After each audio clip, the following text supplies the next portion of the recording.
Yes, good afternoon, I'm with brother Sola. We are in a beautiful place outside in the park.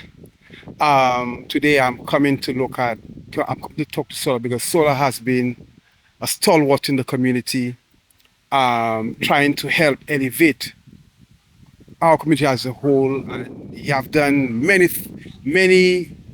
things in trying to help elevate our community. So today, Brother Sola will tell you what he do because I think it's very important that we document what our people are doing in the community for future reference. So, Brother Sola, tell me a little bit about you, please. Yes, brother Yasmel. So, as you say, my name is Shola. It's actually short for Ol Shola. And the people in the community know me as Shola Story because I'm a storyteller. And I think what I'm best known for in the Haringey community in particular is our CIC known as Rebirth of the Griot, which is a storytelling showcase that has bigger aims than mere showcase. Although I use the word mere haltingly because it's not mere.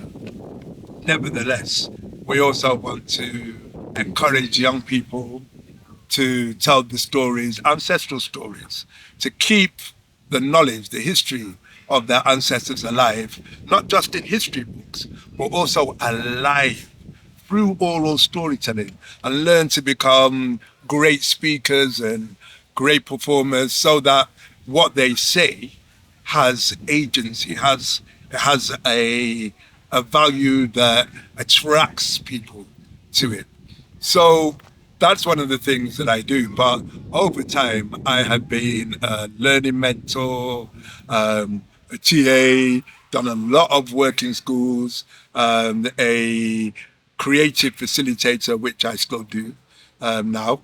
And I do that nowadays, that's freelance. And also, I have a business, Shola Story, called Shola Story, whereby I will engage with schools, corporates, agencies, CICs, charities of different kinds, and get a brief from them, and then do some work using creative facilitation to help them to meet those aims. And actually, it's that which really got me to think, wow, doing a lot of this work for white people, Asian people, all kinds of people, but not the black people, not black youth, not the African heritage young people, not melanin rich young people. So then I came to Haringey and then I set my mind on doing that. First with Rope, which was Rites of Passage Enterprises, then with the Manhood Academy and Rebirth of the Griot at the same time. Yes, one of the reasons why we are doing that again also is that we have set up a website where we're looking at different aspects of spirituality because many of us meet each other and we have a certain idea when we speak on the surface, but deep inside, when you hear spirituality, um, what does that mean to you, Brother Shola? Well, that is a deeper question than it seems. It's, for me, it's an integration of mind, body, what we know as a spirit. It's leveraging the breath and being aware of the power of the breath. But it's also a range of other things. So let's not confuse spirituality with religion. So religion sometimes has a spiritual element to it. So nearly every religious tradition has its monks and people who do things that we might consider to be quite extreme in order to stay in contact with that which they see as divine. And the word divine, it's integral to the concept of spirituality because there has to be, for me, an idea that there is something numinous, something that is much greater than myself, something that is within myself that I have contact to, that I have agency with, but which is within everybody. So therefore is more mighty than I, Shola, alone. And calling upon that God, some people say, Allah, my parents, and my tradition, my background is Muslim. So Allah is the first word for God that I personally heard, or the first word for the deity that I personally heard, because I want to make a distinction and not say God, because just like Allah is a name for the Almighty, the Creator, the deity, the divine, so is God the name in a particular language, an ancient language, but a language that is not an African language. So therefore, spirituality for me involves ancestry. It involves checking back in with where I came from, being comfortable with the earth, knowing that digging my hands in the ground is actually contacting the earth, which is part of the divine. So therefore contacting the divine. Spirituality is conscious and consciousness. And so, as a quick aside, in 1996, I started to do a martial art form, which was different from any of the others that I'd done previously, because it was an African martial arts form. And within that African martial arts form was drumming, singing and chanting. The movements of the art form itself were quite dance-like in the way in which we would do it in pairs together. And I started to realize that the body, the movement of the body, the conscious movement of the body is actually a spiritual practice. Some people call elements of that mindfulness or movement meditation. I just call it Kazimba Ngoba, because that's the name of the martial art. And it's a practice that I still engage in. And I feel more at one, in harmony with myself and in harmony with nature and in harmony with other people. Because other people are the reason why in Yoruba we say alafia. Alafia means peace. And peace comes through a harmonious interaction with self and with others. And that, to me, is part of spirituality. Thank you for explaining quite in depth what you have, what your understanding is of what spirituality means. You mentioned Islam, like you grew up, like you grew up as a Muslim. How you was able to make the transition? Is it because of your nurturing, the culture? Because today Muslims look at what you call the idea of the religion, and they do not associate the two together. They would call one. They say that one of the jinn. How do you how were you able to make the transition or the expansion of who you have become today? It's always a personal choice at the end of the day. When engaging with Islam in the way of my parents and my family, I always felt that there was a limit in the sense that it didn't involve learning about my ancestors. And I knew that, yes, the Almighty, the Divine Spark, was responsible for creating Shola. But I also knew that I came through my ancestors, and it seemed that learning about the stories of Arabs primarily, even when learning about Islam in Africa, was limited in the sense that Arabs are people, so I have no problem with learning about Arabs in Arabia, etc. And I'm not talking about their interaction with Africans, although that comes in the next bit. You see, I discovered that African Muslims initially, in the first moment, became Muslims by choice. They were some of the first Muslims. However, the majority, the overwhelming majority of African nations that took on Islam took it on because they had the choice between the sword or the book. Die, convert.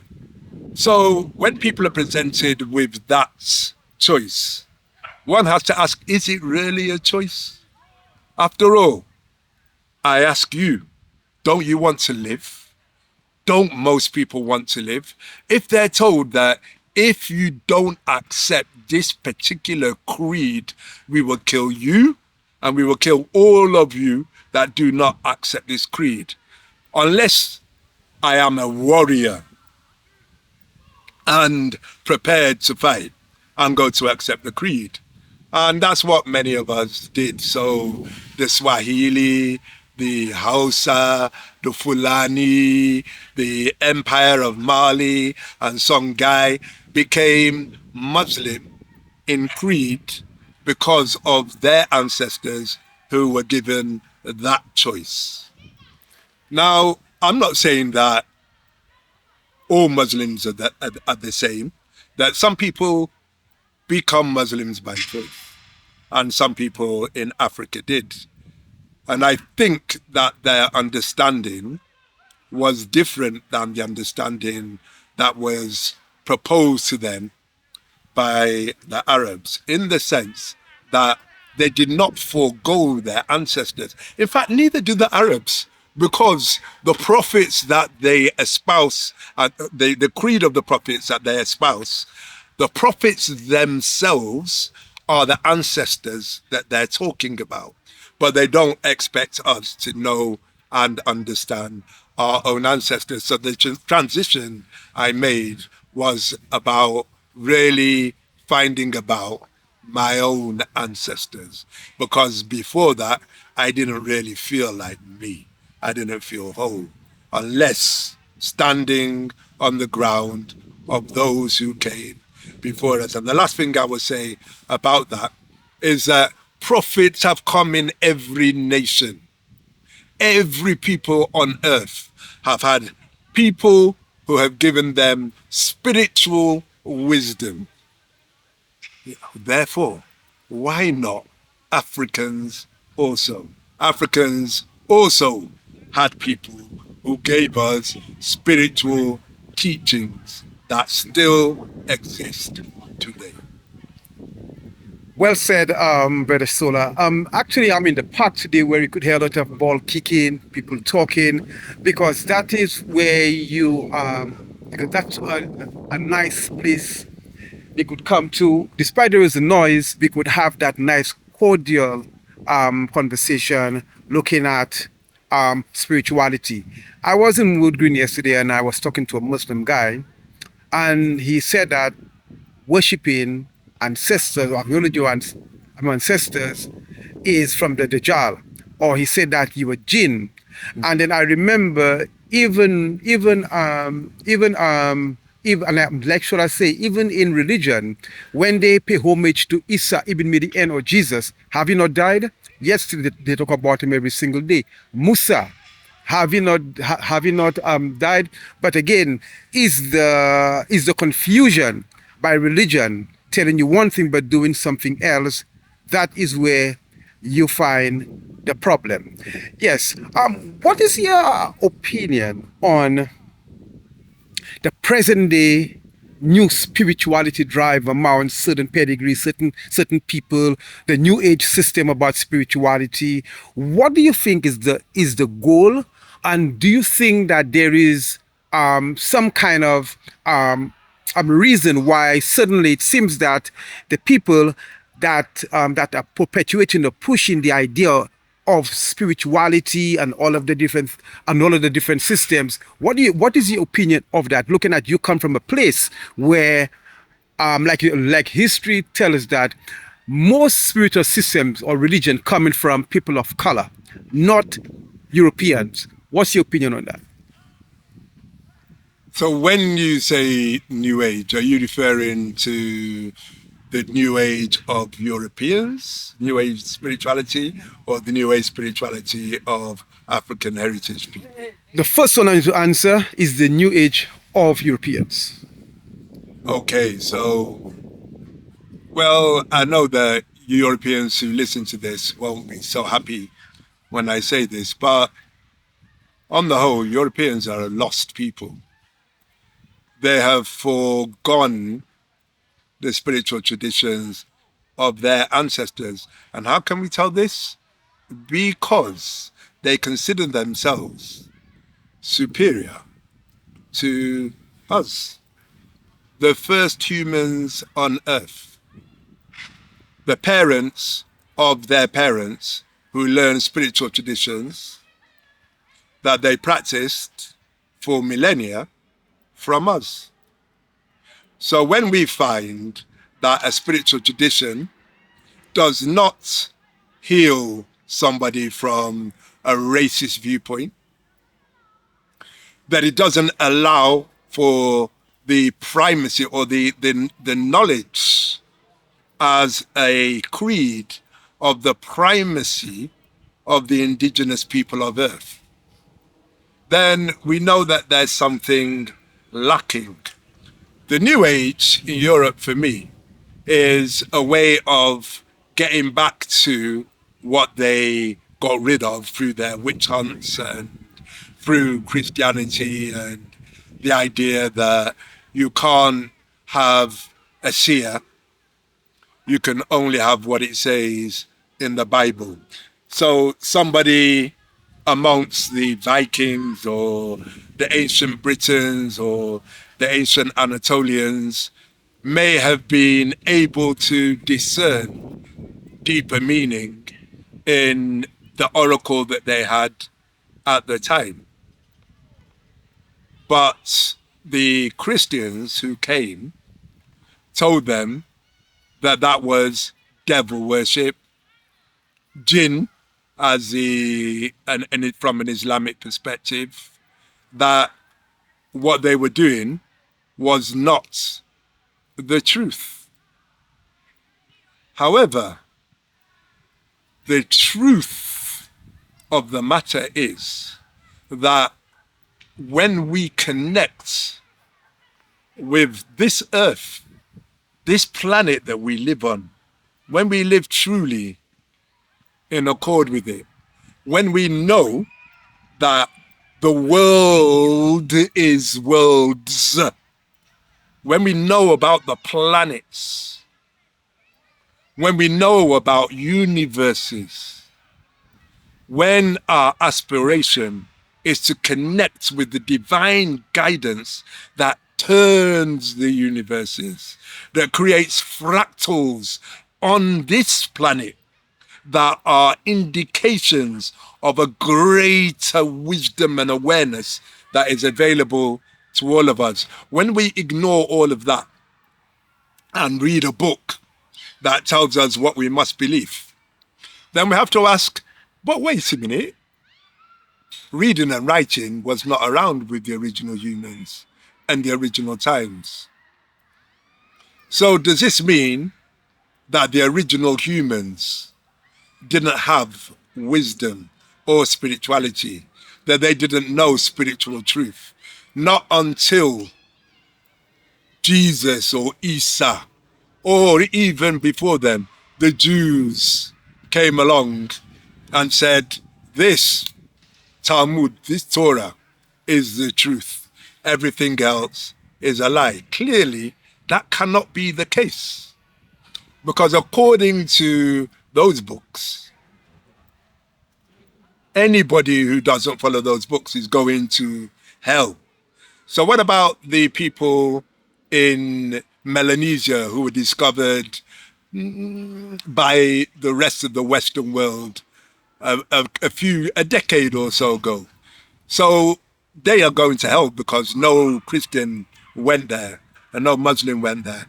The New Age is the European desire to get back to how they saw those Melanesians when they discovered them. And they discovered that they were living in harmony with the earth, that they had social structures that had nothing to do with Christianity, but didn't involve them having to kill each other all the time. They didn't commit genocide, which the Christians and Muslims, amongst us, have done.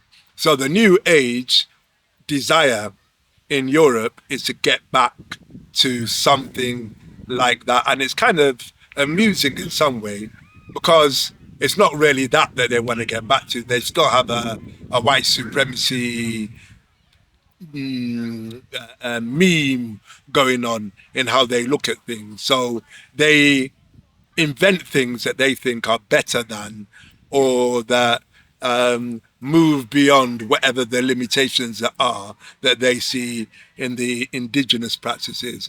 And another thing is that they believe that indigenous people, those New Age people, they talk about indigenous people as if indigenous people are perfect, knew everything, have a complete and total understanding of themselves, of others, and of the universe, etc., etc. They do this forgetting that the indigenous people are humans and therefore have human frailties, human limitations, just like every other human.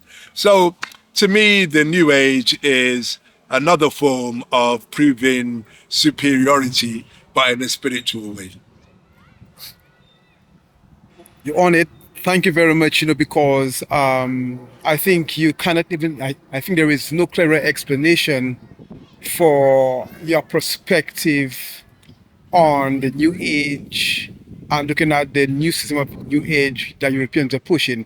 And in terms of the African New Age, where do you see we are going from there? Because you see, we have disown or dishonor our ancestors, and we have taken on an image that haven't brought us together, because since we were displaced or we were separated from who we are, from our very core, from our land, where do you see we are going, and what do you think, why do you think we are in the situation that we are in today?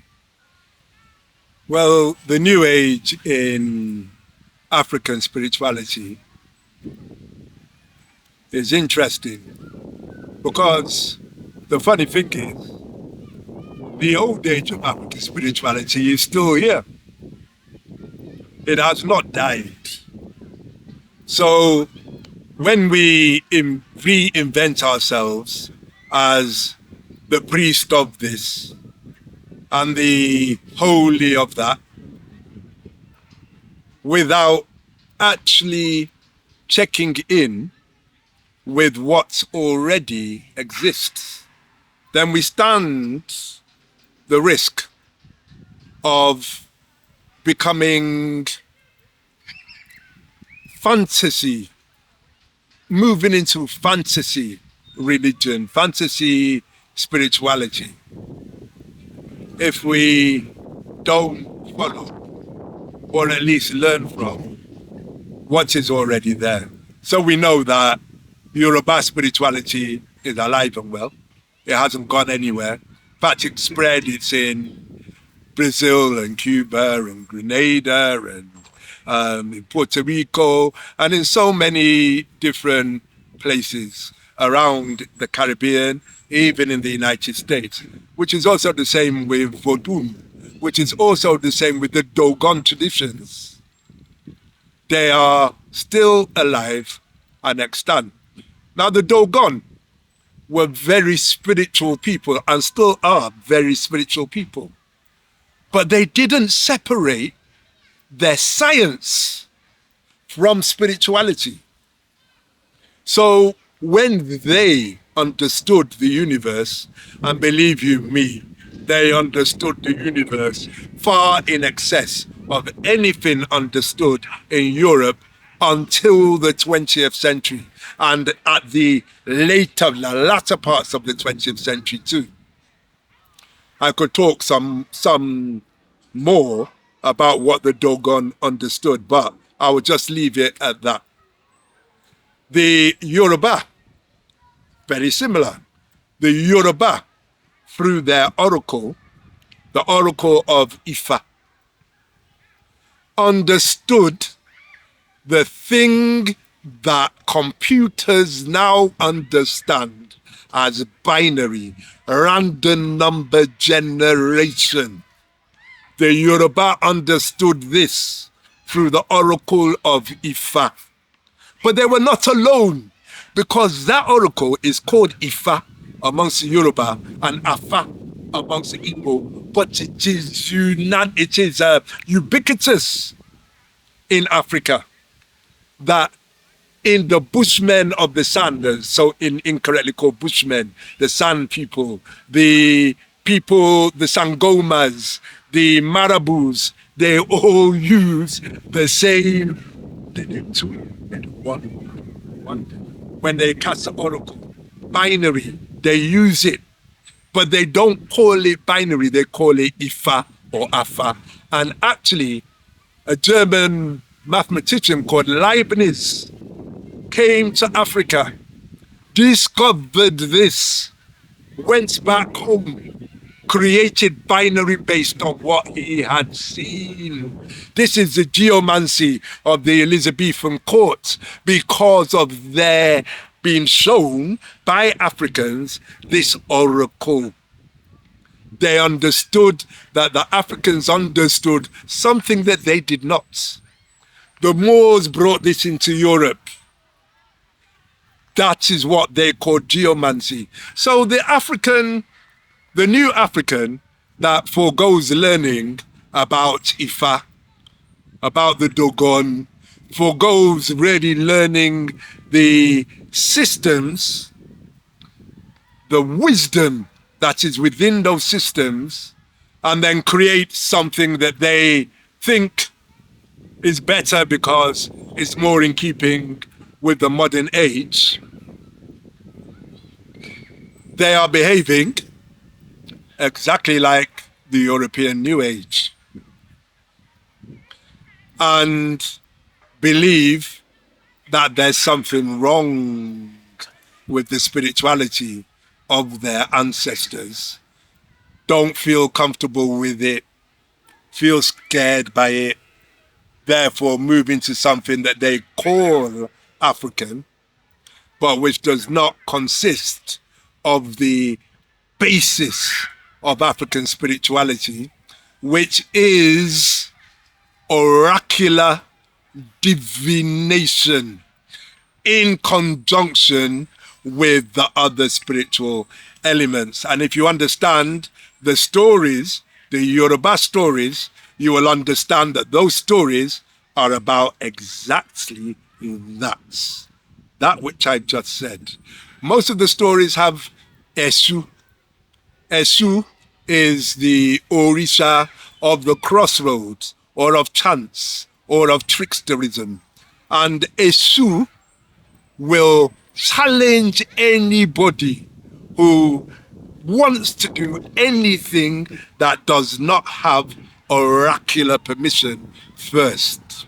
So when we find ourselves bucking our heads and slipping up and not actually managing our economies or our polities or our people or our social constructions, it's largely because we have thrown out the baby with the bathwater and think that we know better than the people who gave rise to the civilizations of ancient Kemet, of Kush, of Axum, of Ethiopia, now called Ethiopia, of Ghana, of Mali, of Songhai, of the Mossi, of Dahomey, of Benin. All of those people practice those traditions. What civilization have we built that we, in our arrogance, believe that we practice a spirituality that is better than the people who use their spirituality to create such amazing civilizations?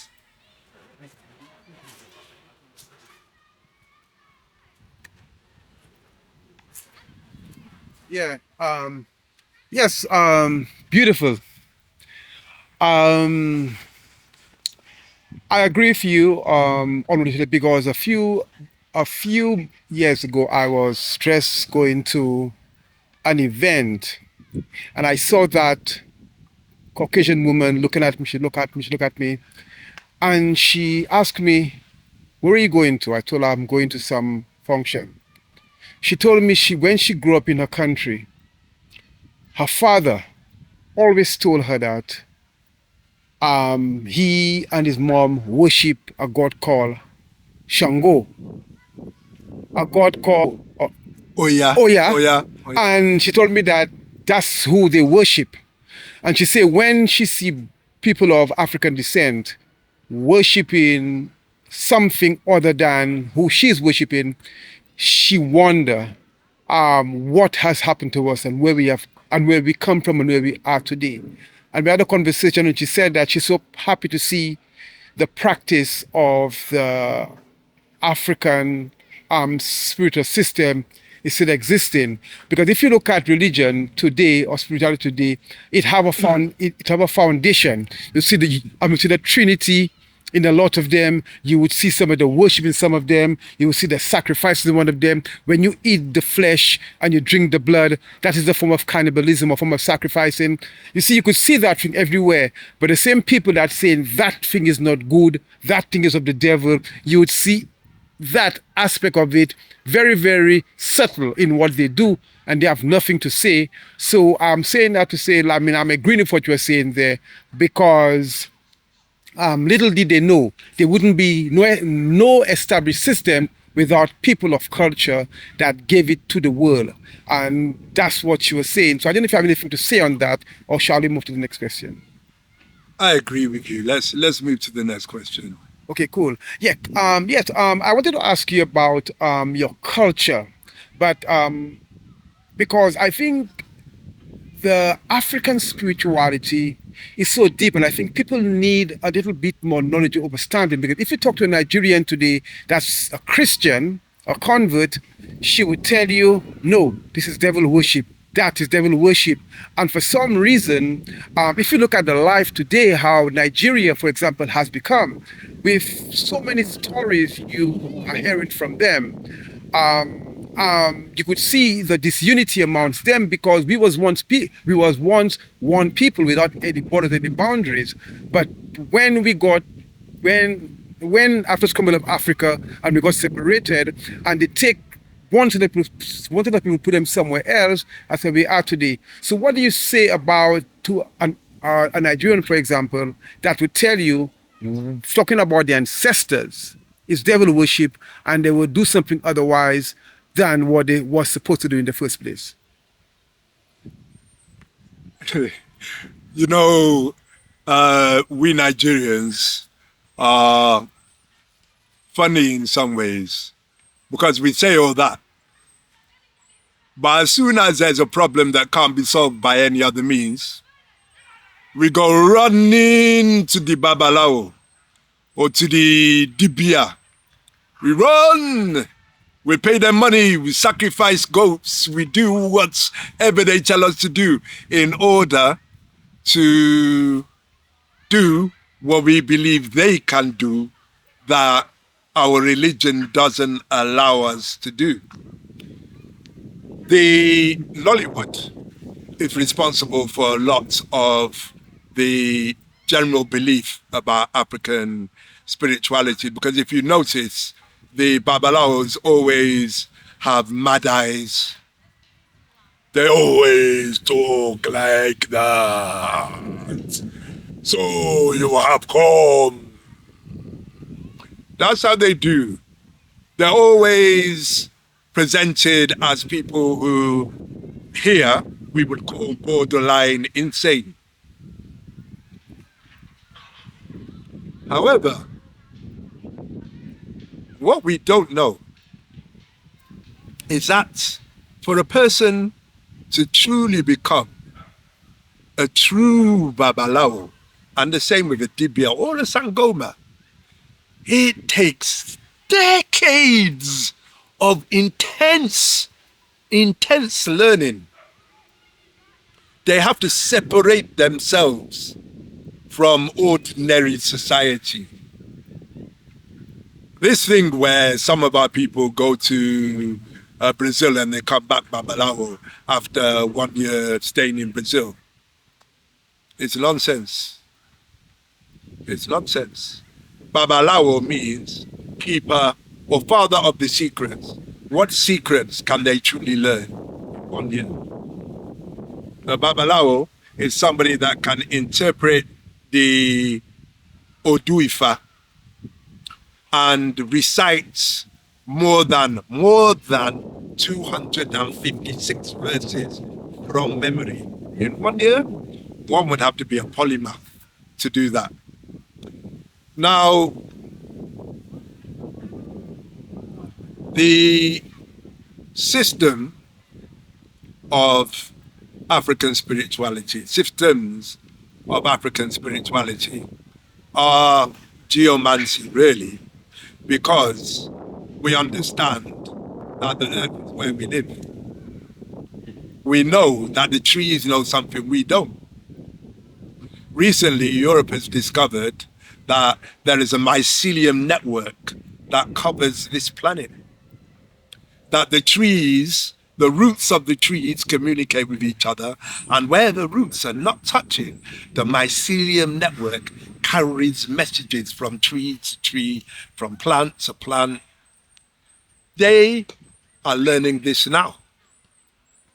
But the indigenous peoples of this earth have always known this. Nowadays, do you know that you can go to clinics in the United States of America, even here, as a heroin addict? They will give you something called ibogaine. Ibogaine is a pharmaceutically rendered drug that is taken from the iboga bark, the bark of iboga, that is still used ceremoniously in Gabon, in Cameroon, in parts of the DRC, Congo, to heal people from a whole variety of things. So today, the European scientist, pharmacologist, is using the wisdom of those people that they called witch doctors. Witch doctors. I said I was a storyteller. One of the most famous storytellers of European descent, Joseph Campbell, wrote about mythology, and in his book he talks about African mythology as the ravings of a red-eyed witch doctor. When the legends of the whole world originated in the legends of the original people, obviously. Origin means origin. So I think of our people, and I think of the Nigerians, and I think of how much we have lost through believing that our God is a white man with blonde hair who died on the cross. And his one death saved everybody on earth. Then how come we're not saved? If that one death saved everyone, why is everybody not saved? Why are the children in Gaza being slaughtered right now, being shot in their head? Why is that happening if we're all saved by this golden-haired Messiah? Now, I'm not criticizing those the Gnostics, the people who go deep into the teachings of the man who is now called Isa or Jesus or whatever, when they go into the actual way in which the man lived, not what's written in the Bible. How did he live? The same with Islam. How did Muhammad sallallahu alaihi wasallam live? How did he live? Are you able to follow the hadiths? That's what Muslims follow, the hadiths, the teachings of Muhammad himself, sallallahu alaihi wasallam, as they say, peace be upon him. Not the Quran. Yes, the Quran, but it's how did Muhammad interpret that? Can you live like him? Because if you cannot live like him, are you truly a Muslim? Just because you pray 5 times a day. And in Nigeria, well, one thing that we Yoruba, Igbo, Efik, all Africans actually, one thing that we have learned is that religion is money. I can tell you, and power, I can tell you the only way for you to ascend or to sort out the problem you have is to make a tithe of £100,000 or to give up the business that your father left you, or to open your legs if you're a woman and allow me to heal you through sex. This is something that Africans know how to do well because our ancestors have always valued oratory, storytelling. In Yoruba, we have Oriki, which is the lineage stories of every family. This is true for Africans in general. We know that the jelly will sing the stories of the king, will speak the wisdom of the people.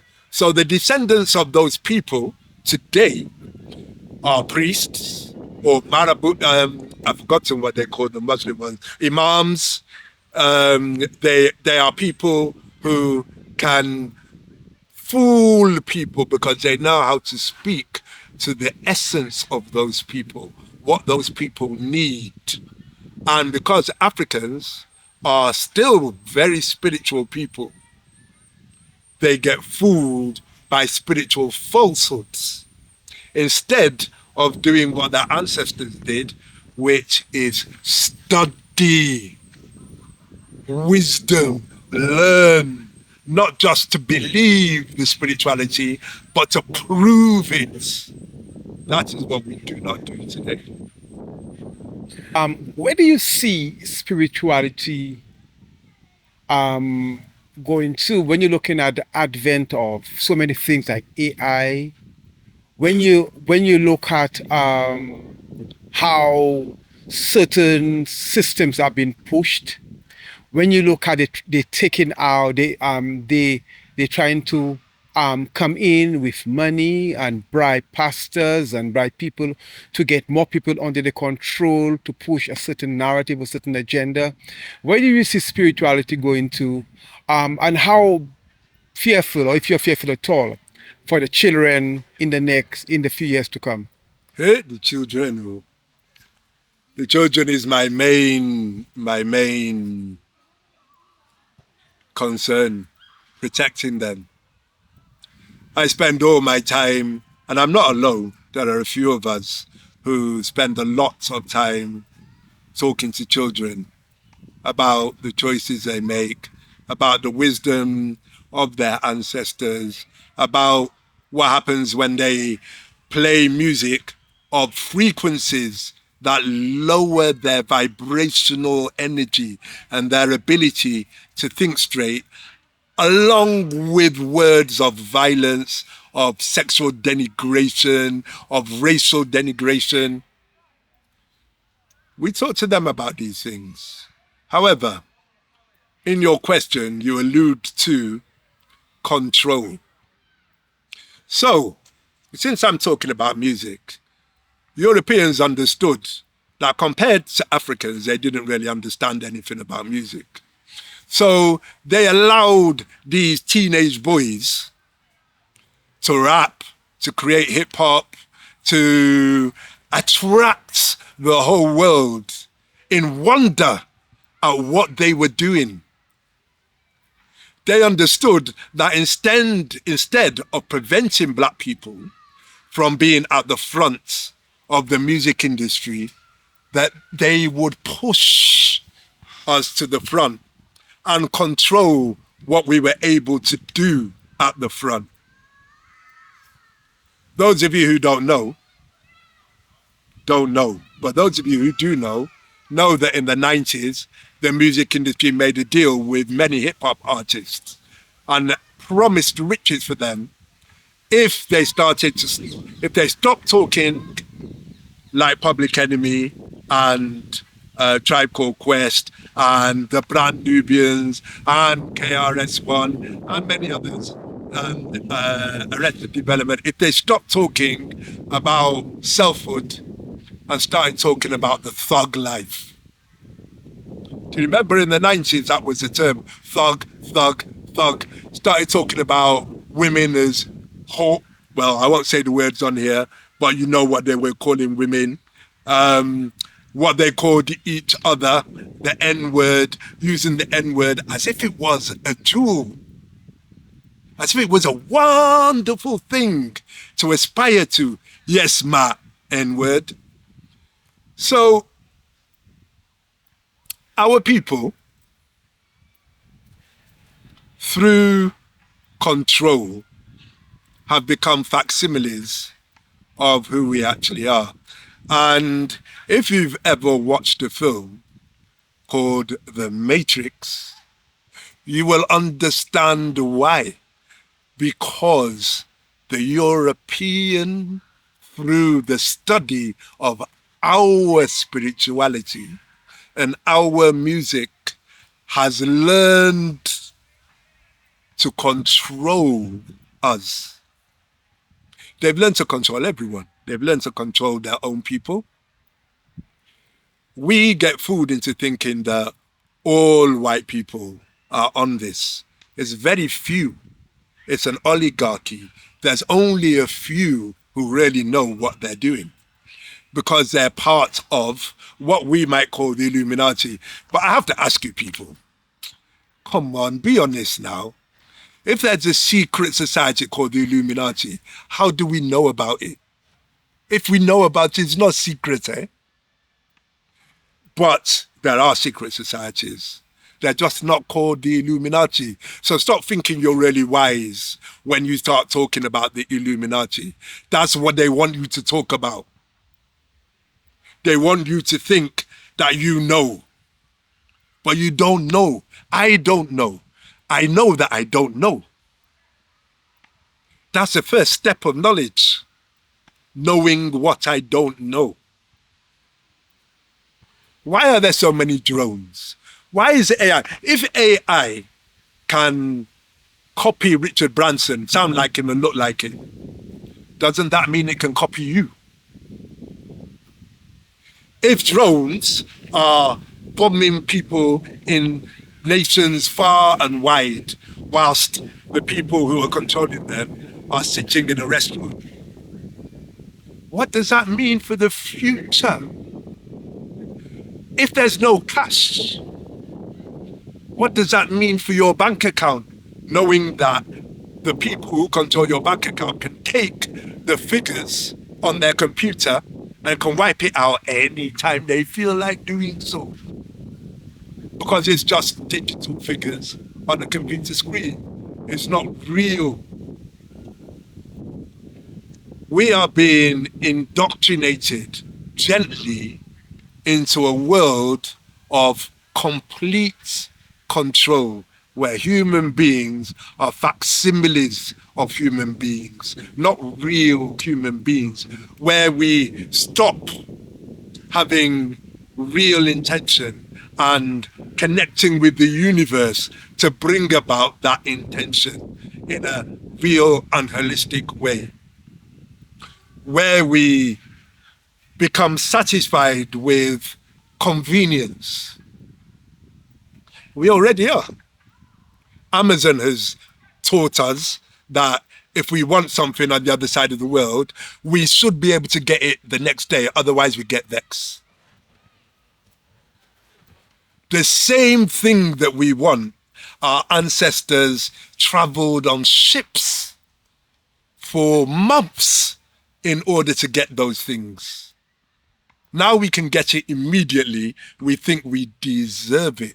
We don't think about who's suffering by the fact that we can get those things. And it's that lack of compassion and empathy for others that enables the oligarchy, that's what I'll call them, to do what they do with us, because we don't have compassion for other people as long as it's not happening to us. Every time when a child gets shot, suddenly the people around that child start protesting, form organizations that are in the name of Stephen Lawrence, etc., etc. But where were they when other children were killed? Where were you? Where was I? We need to really rethink what we're doing, because the world is changing. Actually, the earth is not changing apart from what we're doing to it. The planet is still the same, other than the virus it has, which is called humans. Humans are the world. So let's understand, when I say the world, I mean humans. We're changing. How we exist is changing. They want to give every African villager an iPhone. They want us to live a Western life in the few places where our wisdom is still extant. Extant. I remember reading a book called What They Never Told You in history class, 20, maybe 30 years ago. And it said the only place where the wonderful, beautiful culture that we used to live by is still existing is in remote villages in some parts of Africa. That's less true today than it was, because even in those remote villages, they know what is iPhone. They know what is Apple. And they want to buy into the world that Apple signifies. Modernization. When African leaders talk about redevelopment or development, they tend to talk about copying the Western world in all of its facets, including Nigerians wearing white wigs in courts, 17th century European hair designs. Don't you know it's the 17th century where colonialism began, where they started to enslave you all? Don't you know? And you're wearing those wigs? Don't you have sense? Have you taken leave of your senses? Because now you're a lawyer and judge, because you passed an exam. That means that you have access to a particular section of a society that sees you as its rug, its doormats. You yourself, you see yourself as your own, as the doormat of the Western society. because you do not value your own. You don't value your own medicine. Look at the Chinese. They are making a killing by using their own medicine in the West. Why can't you do the same? Your medics that you call witch doctors have the same knowledge as the Chinese or the Ayurvedic Indians. But you don't know they have that knowledge. You believe what you've been told. You think that Signal or Colgate toothpaste is better than your Pacoata, by which my dad didn't have a single filling in his whole life. His teeth were white, so he died. And he only used chewing stick. My dad had a very bad stomach problem. We were in Manchester, he went to Manchester Royal Infirmary, he went to Withington Hospital, he went to St. Mary's Hospital, he went to hospital after hospital after hospital. His illness in his belly lasted until his relatives back in Niger sent him some bark. Myself, I don't know what was the bark. I don't know what it was. But they sent him the bark. He took the bark. He was okay. His illness disappeared as if it was never there. I'm not telling you folk tales. I'm telling you what I saw with my own eyes. And you can ask my brother, my sister, my mother, who thankfully is still with us. You can ask them. They will tell you the same thing. It's only when he sent abroad, sent back home, and he got the cure. You, me, we don't really trust ourselves, sadly. That's why we're able to be easily molded into all kinds of foolishness. We become the spokesperson of idiocy. We become it because we have that natural gift of physical manifestation. When we speak and move, it's hypnotic to everybody else, including ourselves. And so they use us as hypnotists for their agenda. For their agenda, not our agenda, their agenda. So, to go back to the question, in the future, we are going to be living like in the Matrix unless we stop ourselves now, unless we take control of the gold in Africa and decide that that's going to be what we base our currencies on, no matter what Europe does, so that we base our currencies on something real, tangible, that you can touch. Because no matter what they take away from our bank account, they can't take away the gold that we have. Unless we give it to them like we are stupidly doing at the moment. The same with the diamonds, the same with the land, you are on the ground of the richest continent on earth. How can you be the paupers of the earth? Except unless you are allowing people to fool you. Because I am you, we are allowing people to fool us. So yeah, Brother King Yasmal, as we go through, we will see the films like Terminator, iRobot, Matrix, the books like 1984. We will see all those things. George Orwell come to pass. We will see those things come to pass because, how can I say that?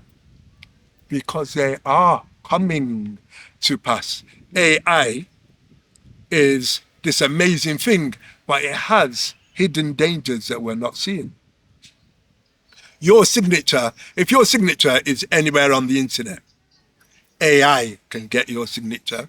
AI can use your signature anywhere. And anybody who controls AI, and you know already that the whole industry of computer science has been controlled by scammers who know how to hack computers, do you think it would be any different for AI?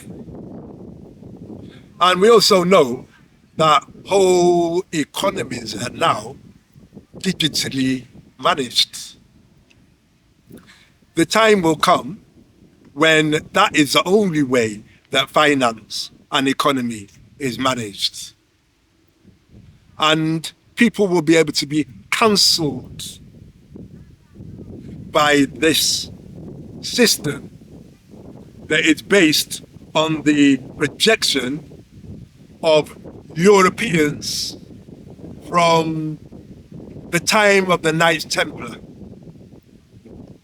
And maybe before that, but definitely from the time of the Knights Templar. We're talking about the 10th century, their projection, what they have been working towards. And now they're achieving it. And guess what? We helping them. We helping them.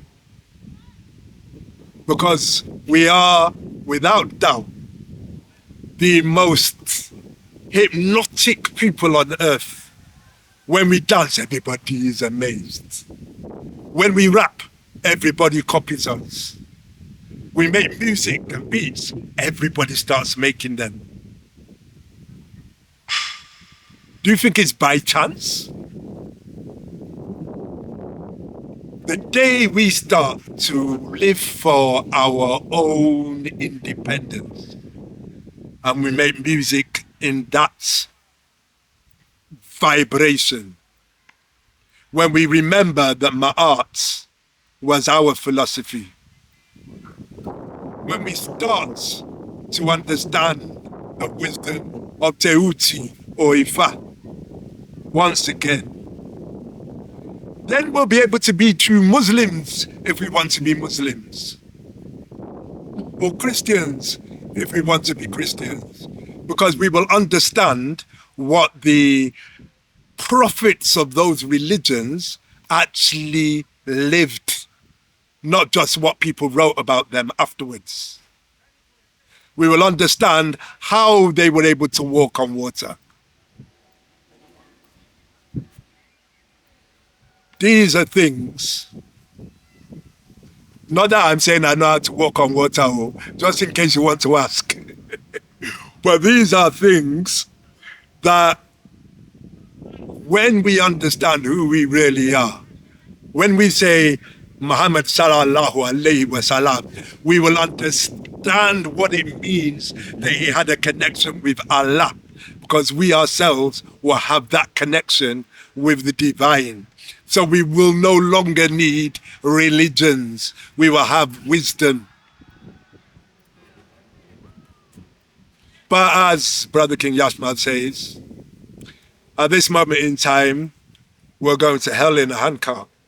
And our children are going to be the beneficiaries of our convenient-minded, weak-minded, stupid acceptance of a selfhood that is not ours.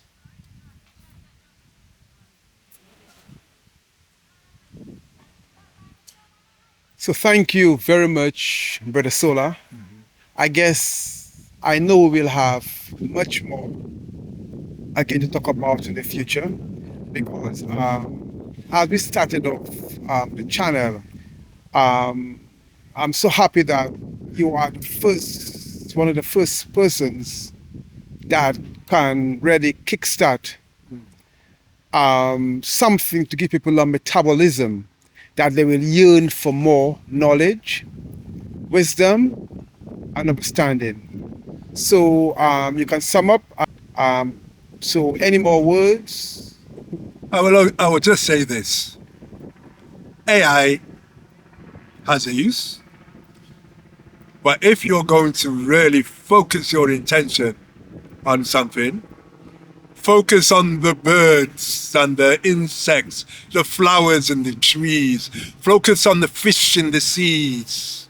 Focus on the heart of your comrades or family.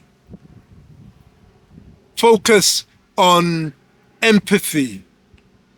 Focus on wisdom that comes through what is. Because AI is not what is, it's what we have made. But the eagle that flies in the sky is what is. So we can learn more about the truth of the earth through spending our time with an eagle than we can ever learn through any of the technology that we ourselves have created. One day, if we do that, we will create a technology that enhances what is rather than artificially replacing it. And that includes artificially replacing ourselves. Hashima. Hashima, brother, thank you very much. And can you tell all the public what does Hashima means? Thank you. Hashima is a Swahili word and it means respect. Thank you. Well said. Well done, brother Sola. Till when we speak again in our next meeting. Peace. Yeah, man.